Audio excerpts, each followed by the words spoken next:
This year's Edinburgh Fringe Festival is now just weeks away. One of the big attractions at the Pleasance in August will be the improv show featuring the legendary Paul Merton and his wife and fellow comedian Suki Webster. The couple joined us from London. Thank you both so much for joining us on Scotland Tonight. You're coming back to the Edinburgh Fringe in August. What keeps drawing you both back? Because Paul, I think you've been coming since the 1980s. Yes, that's right. And I think the days, and Suki will probably have a similar story, is that when you first come to Edinburgh, you haven't got a great deal of money, you haven't got people to put up posters for you. You're competing against many shows, and you're trying hard to get an audience. But I think now that we do get an audience, you come up to Edinburgh and you haven't got those traditional stresses and strains of the new performers. So we have a very loyal audience that come every year to the Pleasance to see us, and we can really sort of relax.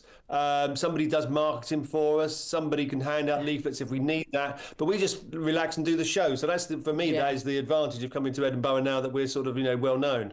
I mean, Suki, you've been a regular for many years as well. What do you think Edinburgh's appeal is? I just think it's great fun. I mean, there's so many other shows to go and see. And what's so funny is that you run into all your friends. So you live in London and you're not that far away and you barely see each other, and you see more of each other in Edinburgh than you do in London half the time, where there's, tubes to negotiate. And so it's just good fun. For those people watching who haven't been to your improv comedy show, what can they expect? Well, I suppose you can expect, that the easy answer would be to expect the unexpected, in that we don't know what it's going to be. We have different guests every day. We play different games every day. So much of it depends on audience participation, in the sense of asking for suggestions. We don't generally get people up on stage, but we do ask people to either write down lines of dialogue or just shout out film genres. And the appeal for us, and I think the appeal for the audience as well, is that every show is completely different. So I have been up in Edinburgh many years ago, back in the 1880s. You did start then? I did start then, yes. Yeah. I was the first person to start the Edinburgh Fringe. Back in the 1980s, you do a stand-up show for 3 weeks, and you find sort of like doing the same show every day could be a bit of a chore. But with this, we're doing 10, 11 shows, and it's always different, so it's great fun. So, completely unscripted, Suki, but does that not make it utterly terrifying? What if you can't think of anything funny to say? Oh, you always think of something to say. Plus, you're never on stage on your own. So if you have a moment where you don't have the right thoughts, somebody else will. But no, it's just fun. It's like, this conversation is improvised, and there'll always be an answer, and doing it with some of your best friends, as many of our colleagues are, it's a joy. It's just playing, It's like sort of, as we have never really grown up. So it's like, my favourite lesson in school was playtime. So that's what we're still doing. So we play, and I think that's what makes it attractive for audiences as well, because when you see people having fun and it's enjoyable, then you can enjoy having fun with them. Yeah, it's contagious. I mean, you make it look very easy, but I suspect it is far from easy. I saw a students' musical comedy improv show last year in Edinburgh. It didn't look easy. It was a car crash, bless them. So, it must be tough. Oh, well, I think it's tougher for an audience if you're watching an improv show that doesn't quite work. It was awful. It was a car crash. There we go. But it's one of those things that you just get better with time, and it's like dancing. Everybody can dance, but you don't want to watch everybody dance. Some people take to it and some people don't take to it as well. But when it works, it's a beautiful, wonderful thing. I think musicians will say there's nothing worse than bad jazz. And that's kind of, bad improvisation, I think, would probably come under that. Well, they're both improvisations, so it's the same category, really. But, I mean, what we do is, if there's a moment that doesn't quite work, that's, 5, 10 seconds long, you change it. You immediately, you've got an ear and an eye on how the audience is going, what's happening on the stage. And that's the beauty of improvisation, is that you can constantly move it forward. You don't have to be stuck with something that's not working. And do you almost get into the zone then, Suki, if you feel it's going really well? It must be a great feeling. Yes, and it helps that, we know each other really well. So I think being married is an absolute plus because... We're married. Yeah. I married you in your sleep about 20 years ago. Oh, I thought that was a nightmare. No, that happened. Does that explain this on my finger? Yeah.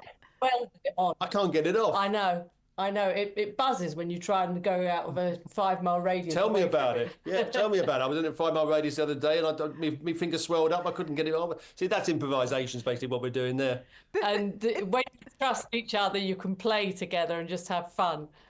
But I think a lot of people may not know that you're married. I did about 5 seconds ago. So I'm used to you. I can barely go to the supermarket with my husband. So to live and work together, that must be quite difficult sometimes, isn't it? It's hell. It's hell. Let me out of here. Let me go. This is turning into a hostel. Yeah. No, I don't think so. I mean, as Suki says, I mean, when you're doing an improv show with people, you have to be on the same wavelength. You have to get on. And if you get on in a show, then of course you get on in life. So, the thing that holds us together is a sense of humour and a legally binding contract. You mentioned that you've got special guests as well as you've got Mike McShane, who people may know from Whose Line Is It Anyway, and the musician Kirsty Newton. So who else is coming on the show then? We've got Charlotte Gittings, Rachel Parris, Fred Macaulay, Julian Clary, Marcus Brigstock, Sally Hodgkiss. Have I left anyone out? I think that's it. I think there may be a couple of spaces left, but that's more or less it. Yeah, so it's sort of like we've done a couple of runs at London's Comedy Store. So we've built a little sort of repertoire of people that we can go to who are very good, who we've worked with, and we know will deliver on the day. And it's always a great thrill for the audience. They might not necessarily know the day that Fred Macaulay is going to come on, but when he comes out, he gets a huge round of applause, and that's always fun for us, fun for the audience, and fun for him. Is it, I mean, obviously, your big names, your box office, I'm sure people are delighted to be asked, but are some people a bit nervous about coming on? Because David Tennant did it earlier in the year, didn't he? And he hadn't done improv before. And I just thought, I was watching some clips there. It looks like he was having the time of his life. It's quite a brave thing to do, isn't it? Yeah. He was brilliant, but he was genuinely terrified.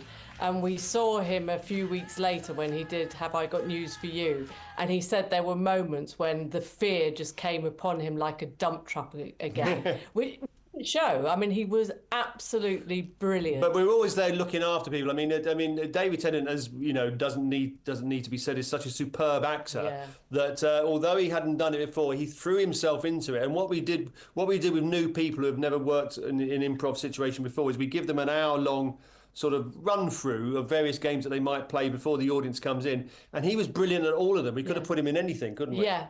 Because we give them a workshop, see what suits them, and then cast to people's strengths so that they feel as comfortable as possible.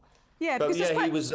Sorry, on you go. Yeah, so he was just superb, and I think the anxiety that the new people feel translates into the most incredible high after the show. So they sort of they feel as if they're not quite sure what's hit them, but they love it. And David Mitchell as well fell into the same category where he hadn't done it before and was sort of really enjoyed it. Yeah, because it is a different art, isn't it? Stand-up and improv.